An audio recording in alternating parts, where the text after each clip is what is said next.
Good morning, guys. In yesterday's video you could see that the things didn't go according to the plan.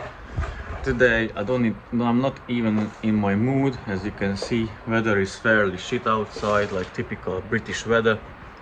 It's windy, maybe it will rain. I'll need the things to get done, as I got this car here waiting for me, my brother's Audi. Engine gearbox has to go back. The Peugeot have to fix that coolant pipe. So today I'm going to do the Mazda. Hopefully I can put back the sprocket onto the camshaft. Once that is done, I'm going to clean the injector holes, clean the injectors, put back the injectors, and put back the whole valve cover. And after, if I will have time, which I may have, I will see.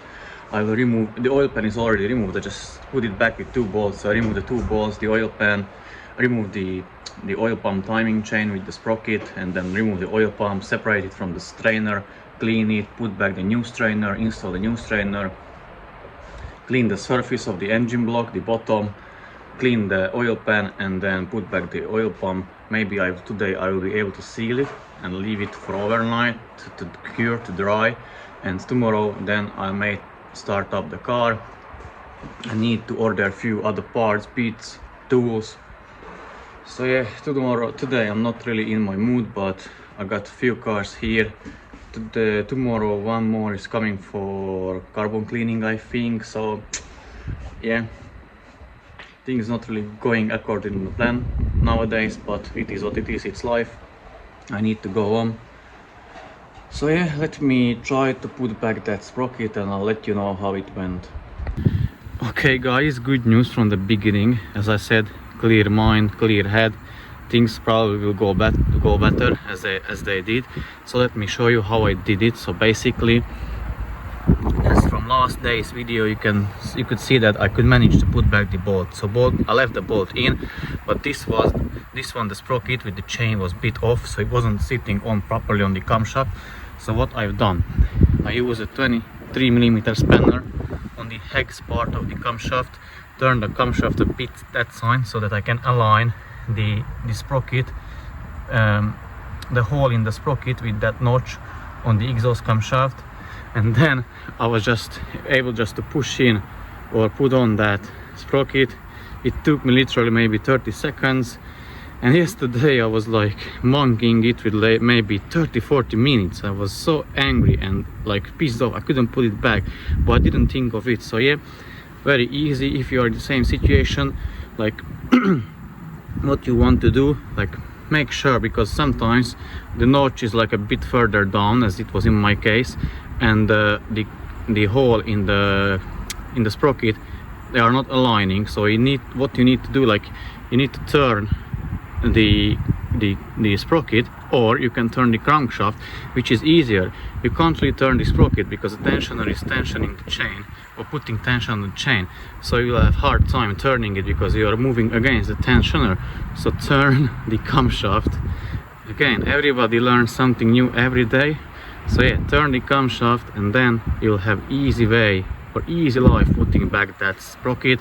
So now let me tighten it to 130 Newton meters, put back the oil shower, clean the injector holes, and yeah, put back the valve cover and the rest of the stuff so that I can close it, put back the cables, everything, and I can go to the bottom of the car, bottom of the engine, and mess with the oil pan.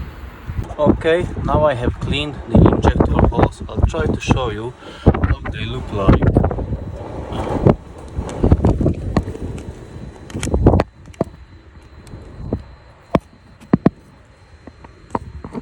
So they are shiny. You still see the plug is there because I'm leaving it there because I'm going to clean the injectors. So I don't want anything into the holes. So I'm going to leave them plugged and then clean the injectors, remove the plugs with this tool. This is for the injector washer removal tool. So I'll leave them plugged, clean the injectors, then I remove them, and then I can put back the valve cover, and don't forget the shower, the oil shower. It happened to me once that I forgot it, and I needed to remove the whole valve cover again and just put back the oil shower. But yeah, that's on me. So yeah, let me clean the injectors and then put the car back together. Okay, I have put back the valve cover and the injectors, but then I needed to give a lift to my girlfriend, because even though we have like 5 cars, this Honda, it is misfiring, so I need to adjust the valves. This Supra lost coolant. I need to find where it is losing coolant from. And my BMW, I gave it to my brother. I borrowed it because I got his Audi here, so that lost coolant as well. Need to find out where that is leaking from. The small IQ, I borrowed it to someone else, so now at the moment we are only sharing that X5. So yeah, well, I'm back. So what I'm going to do, I didn't tighten these ones down, and even if you can see, I didn't hand tighten the nuts all the way, because there is a special procedure. I'll got a video on that, so feel free to check it out, but I'll try to link or put it in the description.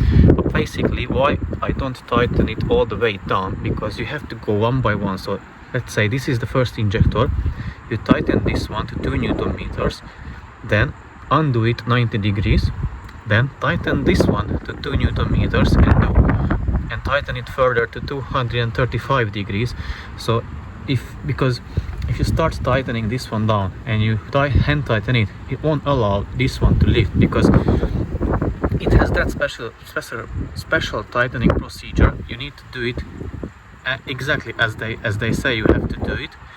You cannot just like hand tighten it and make it snug, because you will crush that washer and it will leak again. So that's why you have to follow the exact procedure.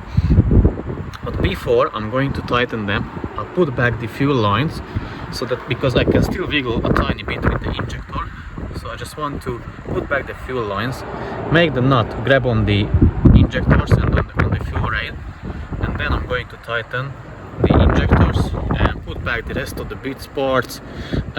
Yeah, so that the top will be done. I'm going to remove the oil pan, the 2 bolts which are holding the oil pan, undo the oil pump sprocket on the timing chain, and then remove the oil pump itself, swap the oil strainer on the oil pump, and put back, secure the oil pan back to the bottom of the engine.